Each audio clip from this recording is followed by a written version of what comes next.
अस्सलाम वालेकुम स्टूडेंट, उम्मीद है कि आप लोग खैरियत से होंगे। कैलसस एकेडमी में आप लोगों को खुश आमदीद कहता हूँ। आज हम बात करेंगे exercise 1.3 9th class math English medium और उर्दू मीडियम तमाम स्टूडेंट्स के लिए। तो इसमें हम आप लोगों को पहला पार्ट सिखाएंगे। इसमें हम हर क्वेश्चन को स्टेप बाय स्टेप समझाएंगे। तो टाइम वेस्ट किए चलते हैं ऑन बोर्ड।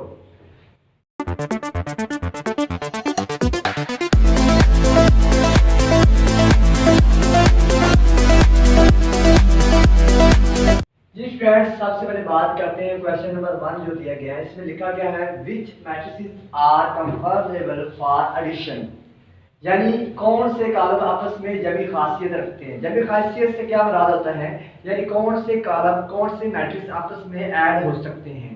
पहले हम देखते हैं कोई सॉल्व करने वाला है तो उसको सॉल्व करते हैं। तो ये देखिए, इसको थोड़ा सा सॉल्व करने वाला है, इसको सॉल्व करने से देखते हैं हमारे पास क्या है। तो ये डी पार्ट हमारे पास है। इसमें देखिए 2 + 1 करेंगे तो ये होगा 3 और ये 3 है। इसी तरह नेक्स्ट देखिए, ये एक सॉल्व करने वाला है, इसके ऊपर सॉल्व कर लेते हैं। तो अब यहाँ पे देखिए 3 वैसे आ चुके हैं, 2 है और इसमें 1 + 1 यहाँ पे 2 आ चुका है। इसी तरह ये -4 वैसे ही 3 + 2 5 होगा। इसी तरह 2 + 1 3 होगा। अब ये सॉल्व हो चुके हैं। अब हमने चेक ये करना है कि कौन से कॉलम जो आपस में जमा हो सकते हैं। इंग्लिश मीडियम में कहें तो कौन से मैट्रिसेस है जो आपस में ऐड हो सकते हैं। तो जिनका ऑर्डर सेम होगा, ऑर्डर से मुराद क्या है, जिनका मर्तबा सेम होगा वो आपस में जमा होंगे। तो ये देखिए हमारे पास इसमें ऑर्डर देखें तो इसमें 2/2 है। और इसी तरह अगर इसको हम देखें तो ये भी 2/2 है। इसका मतलब है हमारे पास A एंड E, ये आपस में दोनों क्या होंगे, ऐड हो सकेंगे। इसी तरह अगर हमारे पास नेक्स्ट देखें ये B, इसमें देखिए 2/1 है, तो यानी इसमें 2/1 है। इसी तरह ये भी 2/1 है, यानी B और D सेम हमारे पास ऑर्डर वाले हैं। तो लिहाजा हम देखेंगे B एंड D, ये दोनों आपस में क्या हो सकते हैं, ऐड हो सकते हैं। इसी तरह हम देखें हमारे पास C में देखें 3 रोज हैं और 2 कॉलम्स हैं। इसी तरह इसी में देखिए F में देखें 3 रोज और 2 कॉलम्स हैं। इन दोनों का ऑर्डर सेम है, यानी इन दोनों का मर्तबा क्या है, सेम। तो इसे हम लिख सकते हैं तो C एंड F जो है आपस में ऐड हो सकते हैं। नेक्स्ट हम बात करें क्वेश्चन नंबर 2 जो है 1.3 एक्सरसाइज का, find additive inverse of matrices, यानी कॉलमों के जमी मकूस करें। अब एडिटिव इनवर्स से मुराद क्या है, या जमी मकूस से क्या मुराद है। जमा का मकूस का मतलब होता है, जमा का मतलब होता है उलट, यानी मकूस का मतलब क्या होता है, उलट। यानी जमी मकूस का मतलब होता है उलट, यानी हम उलट बुनाई करते हैं। ठीक है, तो यहाँ पर मुराद ये है कि एडिटिव इनवर्स यानी जो एडिशन का उलट क्या होता है, सब्ट्रैक्शन। तो यहाँ पे हम जो आपने प्रीवियस लेक्चर अगर मेरा नहीं देखा वहाँ पे देखें तो मैंने इसके बारे में बताया हुआ है कि मनफी कॉलम जो हमारे पास होता है वो इसी के अंदर आता है। तो यहाँ पे देखिए हमारे पास हम सॉल्व करते हैं। पहला लिखा हुआ A, जिसको हम लिखेंगे -A, ठीक है, इज इक्वल टू, क्यों A है जिसका मनफी कॉलम -1 और इसके नाम पे तब्दील कर देंगे, -2 हो जाएगा, -4 और ये प्लस का 2 और ये माइनस का 1। यानी हमने जो प्लस का है उसको माइनस में करना है और जो माइनस का उसको प्लस में करना है। नेक्स्ट देखिए B हमारे पास है, इसको लिखेंगे -B इज इक्वल टू, तो 1 है तो क्या होगा -1 0 के साथ। अब 0 के साथ अलामत कभी भी कोई नहीं लगाते क्योंकि 0 न्यूट्रल होता है, इसलिए ये 0 वैसे ही आ जाएगा। और ये हमारे पास प्लस का 1 और ये -2, उसके बाद 1 -3 2 और -1। तो ये इसका आंसर आ चुका है। अब यहाँ पे आप लोगों ने खुद करवाना है मुझे। देखिए मैं लिखता हूँ -3 इज इक्वल टू, बताएं क्या आएगा, 4 का क्या आएगा। डेफिनेटली आप सोच रहे होंगे माइनस आएगा, तो माइनस का हम 4 लिख देंगे। इसी तरह माइनस का तो क्या, माइनस का 2 लिखेंगे, नहीं बिल्कुल सही कहा आपने, 2 लिखेंगे। तो यहाँ पे देखिए नेक्स्ट देखिए D है, तो D को जल्दी जल्दी करते हैं। तो यहाँ पे देखिए 1 है तो -1 0 एडिट आ जाएगा। उसके बाद -3 है तो क्या होगा, 3 हो जाएगा, -2 है तो 2 हो जाएगा, 2 है तो -2 हो जाएगा, 1 है तो -1 हो जाएगा। शाबाश। नेक्स्ट देखिए हमारे पास E में देखिए हमारे पास इसको लिखेंगे -E इज इक्वल टू, अब यहाँ पे देखिए 1 है तो क्या होगा, -1 और 0 और यहाँ पे क्या होगा -1। लास्ट वाला फिर आप देखते हैं हम, ये इसमें हमारे पास स्क्वायर रूट आ चुका है, जज़र की हालत में लिखा है, जिसको कैसे सॉल्व करेंगे। यहाँ पे देखेंगे -F इज इक्वल टू, यहाँ पे देखिए इसके साथ अलामत क्या माइनस लगेगी, डेफिनेटली, लेकिन ये भी एक रकम है ना, तो तो ये भी एक वैल्यू दी गई, तो -3 का अंडर रूट और ये -1 और ये माइनस का प्लस का 1 हो जाएगा। इसी तरह ये माइनस का 2 का अंडर रूट। जी नेक्स्ट हम बात करेंगे क्वेश्चन नंबर 3। इसमें हमारे पास ए मैट्रिक्स, बी और सी और डी 4 मैट्रिक्स दिए गए हैं और हमें कुछ इसके पार्ट दिए गए, कुछ क्वेश्चन दिए गए जिनको हमने सॉल्व करना है इन वैल्यूज को इस्तेमाल करके। अब देखिए जैसे पहला क्वेश्चन जो है इसमें देखिए पहला पार्ट दिया गया है a + 1 1 1। यहाँ पे a प्लस से बना दी, यहाँ क्या है कि हम इसको सॉल्व करेंगे, ठीक है। a प्लस को कैसे जमा करेंगे हमारे पास, देखिए सबसे पहले a की वैल्यू लिखेंगे। a की वैल्यू क्या है हमारे पास, ये लिखी हुई है, इसको लिखूंगा हमारे पास -1 2 2 1 और दरमियान में जमा आ गया। उसके बाद देखिए ये वैल्यू आ जाएगी 1 1 1 1। अब यहाँ पे जमा करने का जो तरीका है, ये मेथड है, वो ये है कि फर्स्ट वैल्यू फर्स्ट के साथ ऐड होगी, सेकंड सेकंड के साथ ऐड होगी। इसी तरह ये इसके साथ और ये इसके साथ करते हैं हमारे पास -1 + 1। इसी तरह फर्स्ट छोड़ के जिस तरह ये हमारे पास है 2 + 1, इसी तरह ये आएगा हमारे पास 2 + 1 और इसी तरह हमारे पास 1 + 1। अब इसका जो आंसर है हमारे पास देखिए क्या आएगा, 1 - 1 क्या होगा 0 हो जाएगा, 2 + 1 क्या होगा 3 होगा, 2 + 1 3, 1 + 1 क्या आ गया 2 आ चुका है। इसी तरह नेक्स्ट क्वेश्चन भी हमने क्या करना है, ऐड करना है। अब इसमें आप लोगों ने मेरी मदद करनी है, ठीक है, ताकि मुझे पता चले आप लोग भी सीख रहे हैं। तो देखिए सबसे पहले क्या करेंगे, b की वैल्यू क्या वहां पे है, ये लिखी हुई है, इसको मैं लिख लेता हूँ यहाँ पे 1 - 1 दरमियान में जमा है और -2 और 3 है।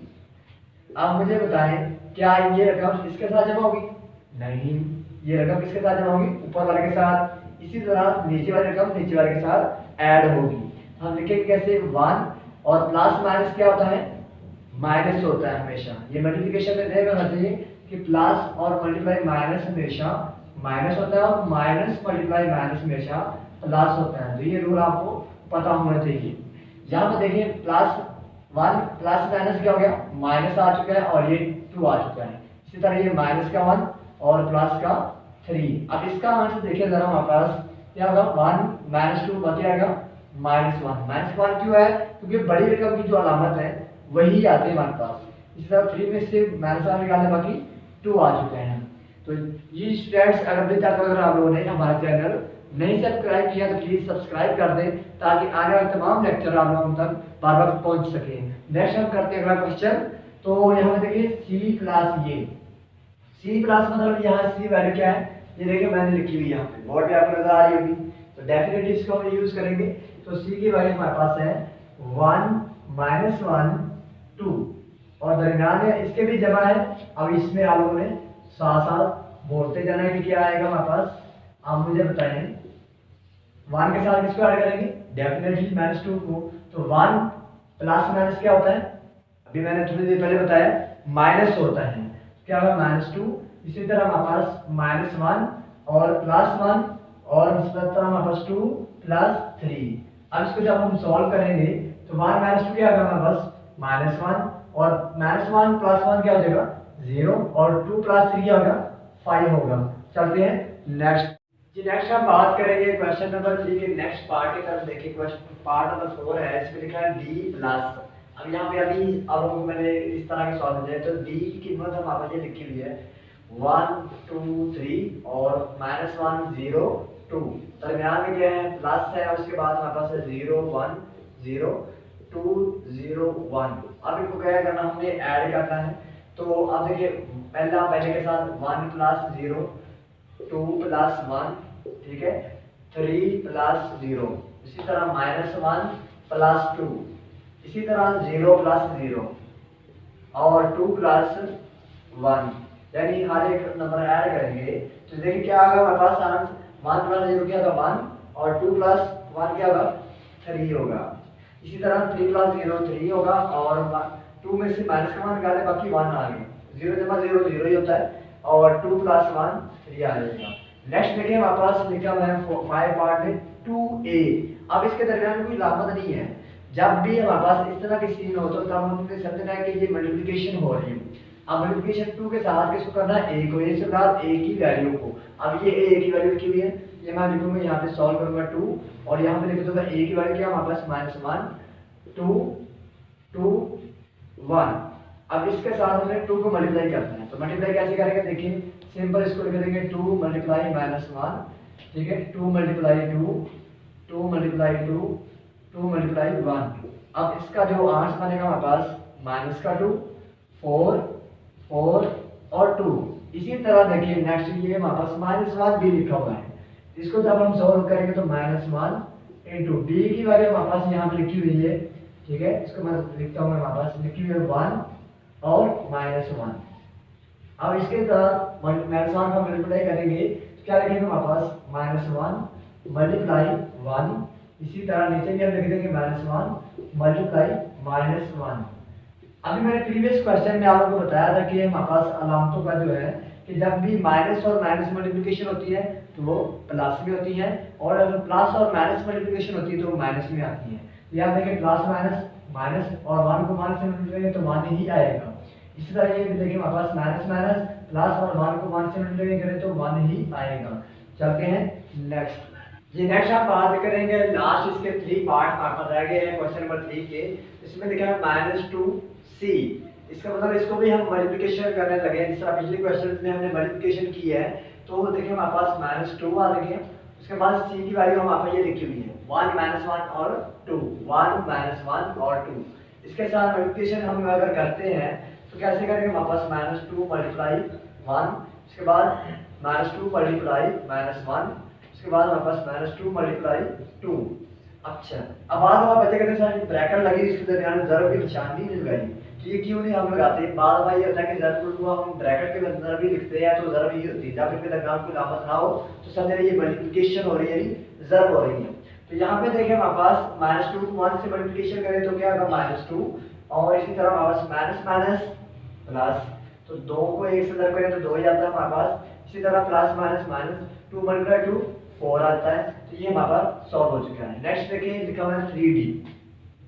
3D से मुराद यहाँ पे 3 डायमेंशनल की बात हुई, यहाँ पे वैल्यू को हमने दर्ज करना है तो 3, उसके बाद D की वैल्यू लिखेंगे। यहाँ पे D की वैल्यू हमारे पास सामने लिखी हुई 1 2 3 -1 0 और 2, इनके साथ हमने मल्टीप्लिकेशन कर देना है।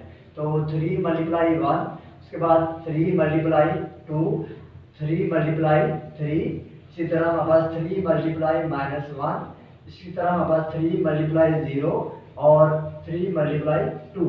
अब इसका जो सोल्यूशन है देखिए हमारे पास, ठीक है, 3 को 1 से मल्टीप्लाई 3 आएगा, और 3 को 2 से मल्टीप्लाई आएगा 6, और इस तरह 3 को 3 से 9, और 3 को -1 से करेंगे तो -3, और किसी भी नंबर को 0 से मल्टीप्लिकेशन करें तो क्या आता है 0 आता है। इसी तरह 0 को किसी नंबर को 0 पे डिवाइड करें तब भी 0 आता है, ये ध्यान में रखना है, ठीक है। 3 को मल्टीप्लाई करेंगे 2 से क्या आएगा 6 आएगा। जी स्टूडेंट्स, अगर अभी तक आप लोगों ने हमारा चैनल सब्सक्राइब नहीं किया तो प्लीज़ सब्सक्राइब कर देते हैं, ताकि आपको तक जो तमाम वीडियोस है वो आप तक बार बार पहुँचती रहे। तो यहाँ देखिए नेक्स्ट अगर आप क्वेश्चन देखें तो 3c हमारे पास लिखा हुआ है, तो 3c को अगर हम सॉल्व करें तो क्या आएगा हमारे पास 3, उसके बाद c की बात करें तो c में हमारे पास ये वैल्यू देगी है, ठीक है, 1 -1 और 2 1 -1 और 2। अब यहाँ पे देखिए इसको मल्टीप्लिकेशन करेंगे तो 3 को मल्टीप्लाई किया 1 के साथ, उसके बाद फिर 3 को मल्टीप्लाई -1 के साथ, और फिर 3 को मल्टीप्लाई किया 2 के साथ, ठीक है। तो अब देखिए हमारे पास होगा 3 -3 और 6। जी स्टूडेंट्स, ये था हमारे पास मतलब ये लास्ट पार्ट जो मैंने इस वीडियो में बनाया हुआ है। इंशाल्लाह जल्द हाजिर होंगे नए क्वेश्चंस के साथ और नए पार्ट के साथ, तब तक के लिए अल्लाह हाफिज़।